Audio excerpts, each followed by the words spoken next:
Egun hon, jaun andreok, eta azteko eskerrak hemen gaur azalpen hau egiteko aukera eman izanagatik. Eta nik ere jaunek bezala galdetu den gure eta zarrati ditu dieten nahi honetortzeko. Eta nik usteet kontua da, joan zen abenduan izan genduen arrueren jarraipen batzordean, Iñakik oantxe aipatu ditun moduko azterketa modu bat edo aurkeztu genulako aukera ugari daukagulako ditugun datutegi esango nuke erraldoietan pixkat nabigatzen edo ibili ezkero, ez? Dakizuen bezala, arruaren jarraipen batzordean, eta nik hori ez hartu eta hasieratik, arrueko jarraipen batzordearen buru hezkuntza berriztatzeko zuzendaria da, Begoña, baina bertan parte hartzen dute soziolinguistika klasterrak, bertan parte hartzen du, hezkuntza saileko euskara zerbitzuak zuzendaritza horretan dagoena, hizkuntza politikarako sailburu ordetza, eta gu geu ere ez. Eta orduan pixka bat abenduan plantatu genuen, orain arte egin ez dugu moduko azterketa batzuk egitearen beharra, eta nik guztiz bat egiten dut Iñakik bukaeran aipatu duenarekin, ez bakarrik unibertsitateetako ikerlariak edo interesatuak honetara hurbiltzea ezinbesteko litzatekeela uste dugulako, baizik eta gaur bezalako foro batean hau aurkezteak eta datu hauekin ibiltzeak era sakonagoan azterketa orokorrak, azterketa xehetuak, denalako egin alizatea, sekulako aukera izan ditekelako. Eta zergatik egin horrelako enfokea, hemen komentatu genuen gauzetako bazan, aztertzen egin ala izegi behin, hau ja duelo urtebete egin genuen legebiltzarren ere aurkeztu genituen oinarrizko emaitza batzuk, HMH, hezkuntza marko hirueleduna, meteko artean 2000ko datuetan oinarrituta, ikusten dugu beste azterketa modu bat orain arte gauk egin ez duguna beharrezkoa litzatekeela, ez? Eta zergatik, oso garbi daukagulako, eta nik uste hizkuntza politikarako sailburu horretzak egindako lanetan hori argi ikusi izan, erabileran fokalizatuko baldin badugu gure atentzioa, erabileran eragiten duten aldagaien artean, bi aldagai nagusien artean behintzat badirala, harreman sare euskalduna izatea, norberak euskaraz jakitea ezinbesteko da hitz egiteko, baina gero harreman sare euskalduna izatea determinantea da, alegia denek edo ia denek euskara jakitea, hori oso trilatua, oso begiratua, aztertua dagoen zerbait da, inkesta soziolinguistikoetan eta bar, eta bigarren bat, eta honetara gatozunekin, baitare hizkuntzen arteko gaitasun erlatiboa, ez?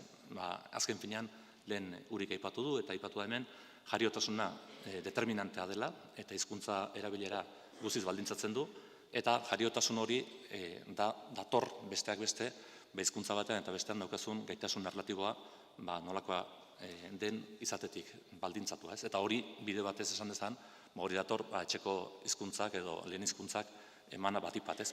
Orduan, hemen danoak egu azken urtotan sekulako aldaketa gertatzen ari dela, ikeragarrizko lan egiten ari da, eta ikeragarrizko fenomenoa berri baten aurrean gaude, nik uste olako giza multzoak ez ditugula izan, gazteen artean dagoen elebidunen tasak eta bar, baina pausotxoa gehiago emanez, bidatu nahi genuen, ia hizkuntza gaitasun erlatibo hori, zenbateinokoa zen euskara gaztelanian ezagutza elkarrekin begiratuta. Begiratzen badiogu eleaniztasunari, hau bera egin daiteke ingelesarekin. Eta kontua zorionez, arrueren ikerketarako egindako neurketak tarteko, eta beste arazo batzu tarteko, egon badagoela izaera zentsala duen daturik, bai euskararentzat, bai gaztelanientzat, eta urte batzutan baita ingelesarentzat, eta honek sekulako aukerak irikitzen ditu. Hori pixka bat hemen planteatu nahi duena. Ez hainbeste datuetan, ez nahi hainbeste datuko, baizik eta horrek emate izkigun aukeratan, eta mendik aurrera martxan jarraitzak egun, hainbat ikerretan, interesko baldin badezua gintzat. Orduan, hori horrela esan da, hemen leheniak ikaipatu du, izei 2011an, bakizue hau ebaluazio diagnostikotan oinarritutako datuekin egian, mendantzan, arrueko galderak ordura arte beste iturri batzuatik biltzen zirenak, 2011an erabaki zen ebaluazio diagnostikoan txertatzea galdera horiek, ez? Eta orduan, 2009an ebaluazio diagnostikoa intzan, lehen hezkuntzako laugarren mailako ikasle guziei, ikastetxe guzietan, eta DBH-ko derrigorrezko bigarren hezkuntzako bigarren mailako ikasle guziei, ikastetxe guzietan. Neurketa hori egintzan 2009an, 2010an, eta 2011an egintzanean, hor aztertu zen baita ere erabileren inguruko datu handan hau, aldagai pilo hau, ez? Gerozti 2013an, horietako aldagai batzuk berriz ere galdetu genizkin ikaslei, bakizue, ebaluazioak azterketak egiteaz aparte, galde sorta bat ere betetzen dutela. Eta galde sorta horretan, 2011an Euskadi Gipuzkoan bat aldagai gatu zizkion. Eta arruek lortutako emaitza batzuekin, 5 aldagaiekin egin zuzene, egin zuen euskararen erabilera adierazle sintetikoa. Orduan, 2011an egindako datu bilketa hori 2013an errepikatu da, eta orain 2015an, pasadan astean, pasadan astelehenean zigea ebaluazio diagnostikoa egiten lehen hezkuntzako laugarren mailako ikastetxe guztietan, ja hortan nahi geha, datorren astean hasiko geha DBH-ko ikastetxe guztietan, aste santurako izango ditugu, bukatuta izango datu bilketa 2015ko datuan. Eta orduan 2015an ere sartu ditugu 2011an sartutako galdera guztiak. Orduan, ikasle guztiei aldagai sintetikoa sortzeko erabilitako 5 aldagaiak, nolako erabileran irakaslearekin, eskolan, 5 aldagai horiek, eta gero oso ikasle lagina baino gehiago da, haundi bati, 7-8 lagunetik gorai, baitare beste aldagai guztiak inakik lehen hemen aurkeztu ditun beste jana. Orduan,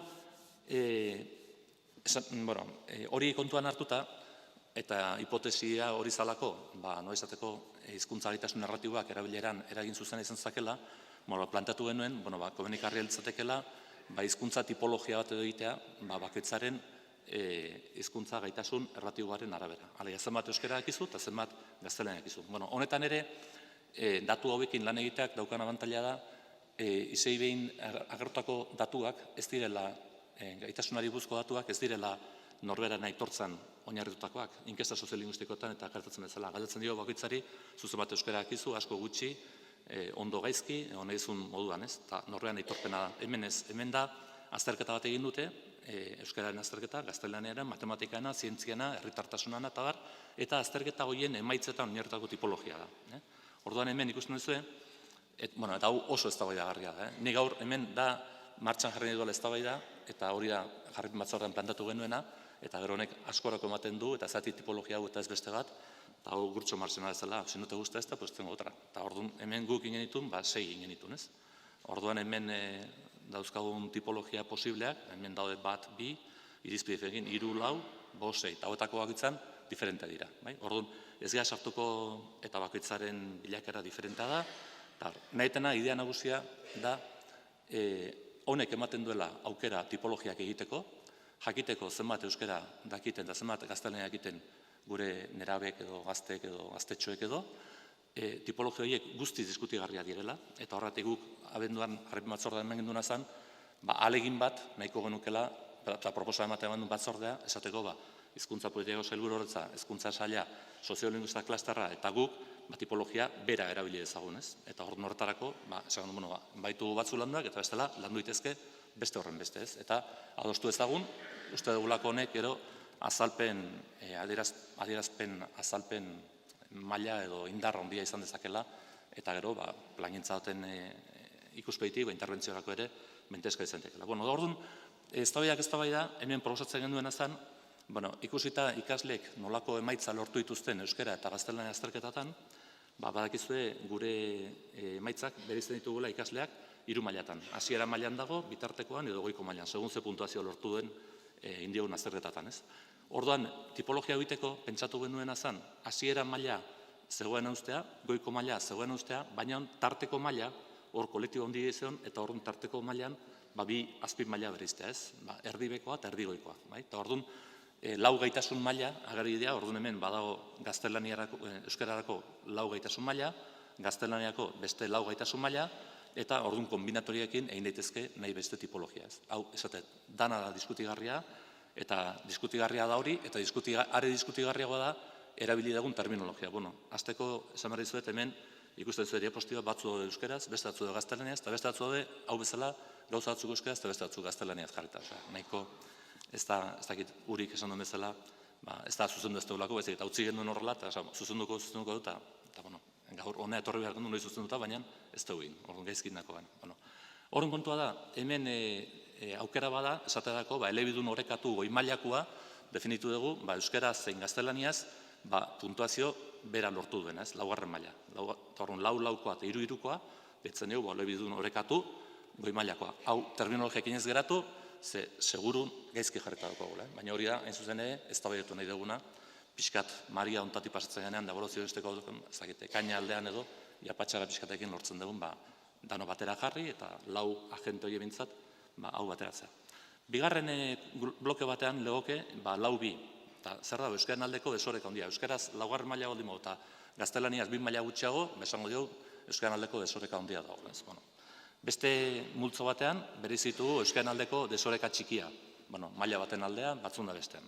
Beste bat, gaztelen aldeko desoreka txikia, gaztelen aldeko desoreka handia, elebidun erkatua B mailakoa, alegia bi lortzen duenean, horrek ere euskaraz beste daki gaztelaniaz, baina ez daki asko, erdi beko mailan, bai?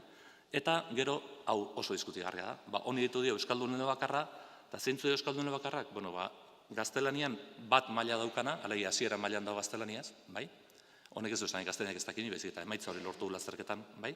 Eta euskaraz ez, euskaraz atea du, gaztelaniaz baina emaitza altuagoa, alegia 2, 3, 4, eta erdaldunen bakarra, terminologia honetan eta tipologia honetan, eta agar, ditu diogu, euskaraz bat izanik, gaztelaniaz, 2, 3, 4 daukana, eta kasu honetan, hau ere oso eztabaidagarria, naiz eta gaztelaniaz bat izan, euskaraz bat eta gaztelaniaz bat, horri ere erdaldunen bakarra esan diogu. Zergatik, uste dugulako gaztelaniaz badakila, baina berriz diot, hau da, diskutitu behar ditu 1000 gauzen adibide o lekuko moduan ematen dut, ez? Denaen badia gauzen interesgarriak, eta da, esateatako, ez euskaraik ez gaztelaniak ez dakitenak, badiala LH-en 4,7, bai? Edo bintzat, azterketan arabera, ez daki ez euskaraik ez gaztelaniarik, bai? Eta DBH-en 11,6. Eta orduan, batek esplikatu beharko ditu kontu edanak ere ez, baina, kuriosidadea. Orduan, honek ematen duen aukera bat, tipologia hori behiratu diteke, oain ikusiko gutxora emaitzak nolakoa dian, eta orduan, hemen daukazue, 2013ko emaitzen arabera, DBH bin, hauetako kategoria bakoitzak daukan pisua, bai? Eta hau da, LH lehen hezkuntzako 4. mailan kategoria daukaten pisua. Hemen marra hauek oso arriskutsua dira, zen lehen niakik ere inoiz erabili izan ditut, hori arruen ere ez da betu bere garaian, hau presentatzen zu horra eta badirudi bilakaera dela, eta hau ez da bilakaera, gizan multzo diferentea dira, ikasle talde diferentea dira. Eta hau ez da, ezin da irakurri, ezin da esan, DBH-en hau gertatzen da, eta erdaldun bakarrak demagun, 37,5 dira, garbi dagona da, erdaldun bakarrak egin dan lanak egin eta gero, oraindik guztiz nagusi direla erdaldun bakarrak. Eta erdaldun bakarrak dira, euskaraz bat maila lortu dutenak. Euskaraz gehienak, oraindik euskaraz daude, ikasle gehienak daude, mailarik beherenean, azpikoen mailan. Eta lehen hezkuntzan ere, jarraitzen dut horiek nagusi izaten. Ez da gauza bera, 40 inguru izatea, 30 inguru izatea, eta hain kolektibo, hain tarte laburra aukaten kolektibotan, baina hotxe dira. Eta gero, ikusten duzu gauza interesgarria, ikusten dana, oro har, egoera ez dala gehiagi aldatzen. Bai hemen bada, esateko elebidun horrekatua, behin mailakoak gehiago dira lehen hezkuntzan bestean baino, dena den, hau ematen dut, berriz diot, ez esateko hainbeste dira olakoak eta beste hainbeste dira olakoak, bezik eta onelako azterketak egin daitezkela erakusteko. Eta hau egin daiteke gainera, ikastetxeka, ikastetxe sareka eta bartabar, ez, eta hori da azatzeko. Beste, honek ematen beste aukera bada, ebaluazio diagnostikoan tipologia hau egin ala beste bat, ikusiko du zein da azkenean adosteko gai garena, ematen duen aukera, eta hau oso interesgarria da, gurutzatzeko ebaluazio diagnostikoko beste aldagai guztiekin. Lehen niaki batzuk aipatu ditu, ze aldagaik eragiten duten erabileran gehiago gutxio, maila baten bestean, eta bar, baina hemen esateako hau tipologia hau bereizi daiteke, gurutzatu daiteke etxeko hizkuntzarekin. Etxeko hizkuntza da, ikaslei galdetu diogu, gauza bada ze emaitza lortuan, eta hau da, kategoria egin ditugu lortutako emaitzen arabera. Baina hau da, galdetu diogu, euren etxeko hizkuntza, zein analaia nola hitz egiten duten aitarekin, amarekin, biekin, ala oro har, bai? Eta hortik da euskera, ala euskera ez, bai? Orduan hemen ikusten duzue, kolektibo edo kategoria horiek oso diferente bereizten direla, batzuen eta besteen artean, ez? Eta ikusten da, koloreak, no esateko fondo berdea, nik koloretako oso txarra naiz, baina zenbat eta ilunago da datu altuagoa, eta zenbat eta argiago datu bajuagoa. Orduan hemen zonarik ilunenak, dijoa daturik altuenetik txikienera, dijoa ilunetik argienera. Horrek ematen du aukera, hauetako gizamultzo bakoitza ez dago elebidun orekatuak, ikusten da, elebidun orekatu oso kuriosoa da, lau edo hiru kategoriakoak, gehienen etxeko hizkuntza gaztelania dela, gaztelania edo euskera ez behintzat, honeko 75.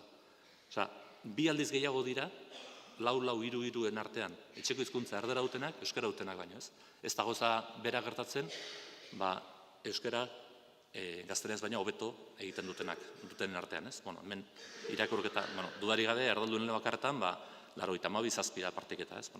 Sexuaren arabera, egin daiteke irakurketa, egokitasuna diogunean da, ikasle hori dagokion mailan dagoen, ala atzeratuta dagoen errepikapenik izan duen ez duen. Dagokion legezko mailan dagoen, ala atzerapen, ikasturteren bat atzeratuta dukan, edo ez daukan. Jatorria, bertakoen eta etorkin arteko aldeak, dudari gabe kolektibo guztietan bertakoa dira nagusi. Baina ez da gauza bera, etorkinak 1,4 izatea, 1,6 izatea, 1,11, ordenako ez. Orduan, honek esan dut, mereziko lukela datu guzti hauen arteko azterketa xehetu bat lehen hemen aipatu dute, bai Mariak eta bai Javierrek edo, ni uste aipatu da beste hainbat aldagai kontuan izateko, hemen baukazue datu direnak, eta orduan posible ditzateke, beti ere ikasleen datu ikasle identifikatu gabe, ikastetxeka, datu hobek ematea, ikustea, aztertzea, eta bar. Oso irakurketa interesgarria isekekin egin daitekena. Isek da adierazle sozioekonomiko eta soziokulturala. Eta orduan ikusten da isek altukoa dira, goi mailako adierazle hortan goiko kategorietan daudenak, 4, 6, 8 multzo erabiltzen ditugu, eta orduan hemen ikusten duzue, elebidun orekatuak esatako oso lotua dagoela, isekik altuena daukan gizamultzoarekin, eta Euskaldun elebakarra aldiz oso kuriosoa da, isek Euskaldun elebakarra emaitzetan gaztelaniaz bat lortu dutenak, ez? Orduan, horrek askotan da etorkinen kolektiboa, eta hemen irakurketa etorkina, errepikatzailea, edo gune oso jakinetan bizidana, eta irakurta sakona mereziko luke. Sarearekin gurutzatu daiteke, hitzartu edo publikoan dan, ereduarekin, hemen daude ereduaren araberako emaitzak, geruza, ereduaz gain geruza erabiltzen dugu, eredu eta titulartasuna nahasian, hau da A publikorako emaitza, B publikorako, D publikorako, A hitzartua, B hitzartua, D hitzartua, eta lehen aipatu da hemen, ez dakitzen izanan, izlaitako batek aipatu gune soziolinguistikoan araberako. Hemen, hau da, hizkuntza politikak darabilen tipologia soziolinguistiko berbera, zelkatze ebaketa puntu berberak hartuta, emaitzak nolakoa diren. Orduan, mereziko luke horren irakurketa egiteak. Oso beste irakurketa interesgarria ere egin daiteke, ikasle hauek nolako konportamentu daukaten beste edukietan, beste kompetentzietan. Eta hemen dago esatako tipologiako bakoitzak, ze lortu duen euskara emaitzarekin, gaztelaniakoa, baina baita matematikatan nolako emaitza dituen, herritartasuna kompetentzia nolako emaitza dan, zientziatan nolako kompetentzia daukaten, eta bar. Eta oso kuriosoa dena da nolako erabilera egiten duten. Hau da arrueko aldagai sintetikoa. 5 aldagaiekin bat egindako adierazle sintetikoa. Eta orduan hemen ikusten da, hau ere kuriosoa da, nolatan euskaren aldeko desoreka handia dagoena euskaren alde, 4 kategoriak, esateratako 3 bat kategoriak, nolatan daukan erabilean ikuspegitik emaitza desentez hobea, 4 edo 3 maila daukatenek baino ez. Orduan, bat emate bilatu berko du. Ni uste horrek baditu sarea, harreman sarea, etxeko hizkuntza, beste aldagai edo etarten, ez? Baina, eta ikusten da baita ere, Euskaldun elebakar, eta erdun elebakarren arteko aldeak zeintzu dian, mereziko luke hori dana ondo behiratzak. Hau da, gurutzatu daiteke, ez bakarrik adierazle sintetikoarekin, baizik eta arruen agertzen den beste aldagai guztiekin banan-bana, ez? Eta hemen daude, adibide batzuk. Nola egiten duzun taldekideekin, gelaz kanpo eskolan, gelaz kanpo kalean, eta hori ere bai. Egin daiteken beste azterketa kurioso bat da, lehen esan dizuet ebaluazio diagnostikoa egin zala 2009an, 2010an, 11an, 13an, eta guain egiten nahi 2015koa. Eta egiten zai beti lehen hezkuntzako 2. mailako ikasle guziei eta DBH-ko 2. mailako ikasle guziei. Kontuan hartzen baldin badu ikasle hori zein urtetan jaio dan, ebaluazio aldi bakoitzean parte hartu duen ikasleari kentzen baizkigu bere egungo urteak kenduta, behin posible da urrenkera tipologia horren denboran zeharreko irakurketa egitea. Eta orduan posible da, hauek dira, 2009an DBH-bin azterketa egin zutenak dira 1900 eta 95an jaiotakoak. 2010an jaiotako dira 96an jaiotakoak. 2011an egin zutenak 97an jaiotakoak. 2013an dira 99an jaiotakoak, baina 99an jaiotakoak bi aldiz hartu ditugu. Ze 2013ko edizioan DBH-bin zeuden ikasleak dira 2009ko edizioan lehen hezkuntzako 4. mailan zeudenak. Eta hoi bai da kolektibo bera, oro har. Hil espada, edo joan espada hemendik ez dakit nora, zemen datu agregatukin, autonomia erkidegoko datukin. Eta hoi da kolektibo berberak nolako bilakaera izan duen. Eta hori, posible dena, eta orduan posible esatea, 95an jaiotakoa, 96, 97, 99an bi aldiz hartuta daukagu, ikusten zuen emaitza nahiko antzeko dira gainera, eta gero 2000an jaiotakoa, 2001an, 2002an. 2015an eukiko ditugu berriro bi aldiz kolektibo bera hartuta. 2011an lehen hezkuntzako 4. mailan zeudenak dira 2015an DBH-bin daudenak. Eta horrek ere emango dugu bilakaera hori aztertzeko modua. Hau oso interesgarria litzateke, ondo begiratzeko, hobeto zehaztu eta ikusteko, eta gero, aukeratan, beste aukera kuriosoa dena da, gu 2011an neurtu genuela ingeles ezagutza nolakoa zen, azterketaren bidez baita ere. 2015an ene aztertukoa. Eta orduan, 2011-2015 datuen erkaketa den bidez, posible litzateke honelako lauki bat ateratzea, baina ez bakarrik euskara eta gaztelaniaren arteko gaitasun erlatiboari behiratuta, baizik eta euskara, gaztelania eta ingelesaren gaitasun narratiboari behiratuta, eta gainera gizamultzo bera berritan harrapatuta, eta gainera zentsala izan da. Ikasle guztiak daude hemen sartuta, ez? Orduan, honek emango du oso informazio fidagarria, noizateko, ja ez banan-banako ikastetxeen banan-banako ikuspegitik, edo gelaz-gelako ikuspegitik, hori zinezkoa, baina bai ikastetxekoa, eta ikasleena ere bai, baina baita sisteman, lehen aipatu dituan, aldagai nagusiena da, titulartasunan arabera, gerezun arabera, jatorrian arabera, sexuan arabera, eta bar ikusteko, ez? Eta horren lekuko, hau da esateako, hezkuntza marko hiru heldu denen, meten, egin duen irakurketan, artean ez genuzkan datu guzikiaz, oaina baditu guziak, eta hemendik hilabete pare batea, jakin araziko dira, oman berritu gule biltzarrea. Hau da, antzeko tipologia bat eginda meteko datuekin. Meten bakizue, ikasle talde bera, ebaluatu dela, 3 urtetan zehar. Lehen hezkuntzako 4. mailan egin zan azterketa bat, gero beste bat urrengo urtean lehen hezkuntzako 5. mailan, eta urrengoan lehen hezkuntzako 6. mailan. Eta gauza bera DBH-ko lehenengo kursoan, gero 2. 3. Hau da, hizkuntza tipologia hori oinarritzat hartuta, beste kategoriatzukin, baina hori hartuta, gurutzatzea erdaldune bakarrak eta erdaldune bakarretik, elebidun hartzaile, euskal elebidun eta elebidun orekatuak, ikusi nolako emaitza daukaten ingelesez. Zenbatek daukaten A2 maila ala bajuagoa. Zenbatek daukaten A1 maila eta zenbatek daukaten A1 maila baino bajuagoa. Hau da, lehenengo urtean atatako emaitzak. Ikusten duzue, zenbat eta euskara eta gaztelania gehiago jakin, ingelesaren ezagutzare altuagoa dela. Hau da, 2 urte geroago, ikasle talda berberak 2 urte geroago izan duen emaitza. Eta, aldaketa izugarria da. Eta hau da, DBH batekoak nolako emaitza zeukaten, hizkuntza gaitasun erlatiboan arabera, euskara gaztelania erlatiboan arabera, ingeles nolako zeukaten, eta hau da, 2 urte geroago nolako bilakara. Orduan hemen, ni uste lehen aipatu dian, moduko, aipatu da ez dakit norak aipatu duen, imak edo, hau egolatzen ibili dela, gainera, 2.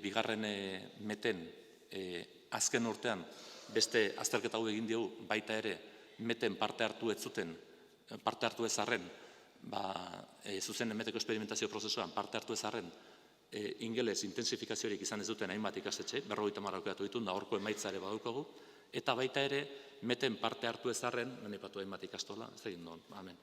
Lehen hainbat ikastoletan, egin dugu azterketa, neurtu da baita ere, beste 50 ikastetxetan, meten parte hartu ez arren, azken urtetan ingeles intensifikazio izan dutenak, ez? Orduan hau, badago, informazio handan ikeragarria dago, eta badago ondorio oso nabarrenak atatzeko modua. Eta nik hori goz, besteik ez dago zuen galdera erantzunik edo, nahi balde mezue, ez dakit formatuan aukera da, ez dakit hori, markatu. Behintzat, baditugu 5 minutu behintzat galderak egiteko, eta galderak egin nahi duena eskualtxa eta hor mikroak badira. Heziberri 2020koain beste markoa jartzen du, eta han lehen, ez dakit uste turi izan dela, ekoizpena ebaluatzearen garrantzia, edo inputa ez ezik, outputa ere zehatzearen garrantzia. Heziberri 2020 dago aurrikusita, eta lehen justu hemen topo indet, hortan lan nahidan persona batekin jo, aurrerantzean ebaluatu beharko ditugula ez bakarrik ahozko ulermena eta idatzizko ulermena, idatzizko adierazpena ere egiten ari da, hori egiten dugu, eta baitu horretako emaitzak eta, baina mintzamena ere neurtu beharko da. Eta ordu noain justu aigea, mintzamena nola ebalua liteken lehen hezkuntzako 3. mailan, lehen hezkuntzako 6. mailan, eta idea izango ditzakeo jarrita dagoena, idea, agindua Heziberrik jartzen duen gaur egun dagoen zirriborrak sartzen duena da, aurrerantzean ez ikasle guziei, baina ikasle lagin batzuei egin beharko diegula ere mintzamenari buruzko azterketa, bai euskaraz, bai gaztelaniaz eta bai ingelesez. Eta orduan horrek ere erabilera aldetik eta sekulako urratsa suposatuko luke neustetan. Hori, oantxe egia frogak pilotaje bat egingo du lehen hezkuntzako 3. mailan, 30 ikastetxetan, maiatzean, eta atornotan lehen hezkuntzako 6. mailan, eta idealitzateke aurrerantzean, ebaluazio diagnostikoetan ere, sistemari buruzko informazio baliagarri izan behar dugula, sistema diogunean da ereduka, geruzaka, jatorren arabera, sexuaren arabera, eta ala izeken arabera, eta barrez. Barkatu, galderekin hasi baino lehen, ohar bat. Karpetetan badezue ebaluazio horria. Mesedez, bete ezazue ebaluazio hori eta irtetzean egongo dira kaja batzuk edo jasotzeko eta bertan utzi. Guretzat lagungarri izan daiteke, urrengo urtekoa hobeto antolatu alizateko. Eta ja, orduan, galderak ustez badagoela han, persona bat galdetzeko prest? Bueno, a ber, zehaztapen bakarri da. Zuek esan duzue 1989 urtean jaiotakoak birritan ebaluatu egin direla, bai? Eta esan duzue giza talde bera dela, baina ez duzue kontutan hartuta portzentai txiki bat ez dela bera. Pertsona batzuk errepikatzen eta askoz gutxiago aurreratu egiten direla. Kontutan hartu duzue? Ez da signifikatiboa? Eta beste gauza bat horrekin lotuta, nire impresioa, baina ez guzti subjektiboa da, orokorrean da, dereduan edo, gune, ez dakit, euskaldunagoan bizi direnak eta ez dakizer, emaitzak beste ikasgaietan ere orokorrean hobeak direla. Zuek pasatu dituzue datuak arinegi eta ez dakit hori impresio hori benetakoa da edo impresio karra nirea.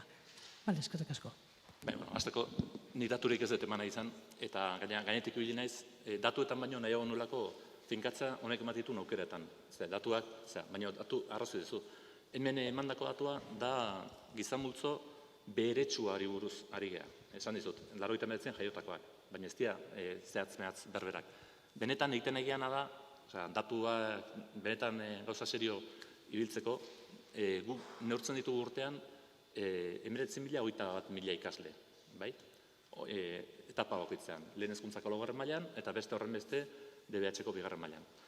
Egiten egiana da, banan-bana lotu eta identifikatu banan-bana ikasleak, bai? Eta orduan, momentu enten dauzkagu 12.000 edo lotua dauzkagu ja, bai? Baina besteak oso zaila da. Dena den 12.000ekin sekulako azterketa gintezke.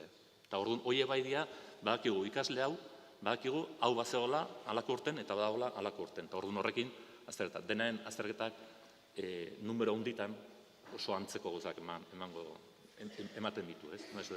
Baina, gunaiko genukena, bere garaian ezin gendun ikasleari ez denion kode bat ezartzen, gaur egun ikaslea inoiz ez ikaslea ez ikastetxe ez dugu identifikatzen, baina posible du jakitea gaur egun erabiltzen den kode baten bidez, ikasle bera, zein den jakin gabe, ikasle bera dela jakiteko modu daukagu. Eta honek, pixkana horrekin egia, hain zuzen ere etorkizunean, geroz garrantzia handiago hartuko gulako. Eta orduan hor bai, da ikasle bera hartuta hemen eta hemen.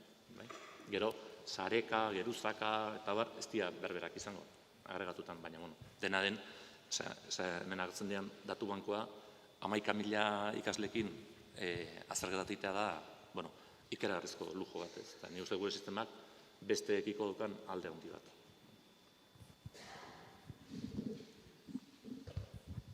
Bai, galdera bat, ez dakit hartu duzuen kontuan, edo hemen ez den agertu ez den arren, gehien bat nerabeen artean, ikusentzunezkoen konsumoan, hauek oso murgilduta daude, bai sare sozialetan, bai jolasetan, bai pelikuletan, bai musikan, eta horre sekulako eragina du gero, nolazbait euskal kultura ere, arlo horietan nahiko ahul ibiltzen da, eta ea hori kontuan hartu duzuen, edo kontuan hartzeko, edo inkesta egina dagoen, edo...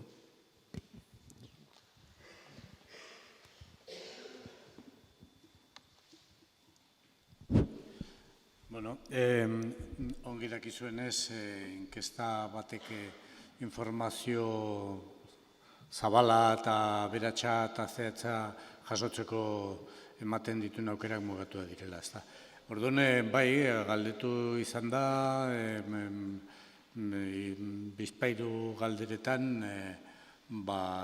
kontsumoaren inguruan, bai, ze irrati, ze musika mota, eta baita ere gizarte sareetan txateatzeko eta lakotarako ze hizkuntza erabiltzen ote den, eta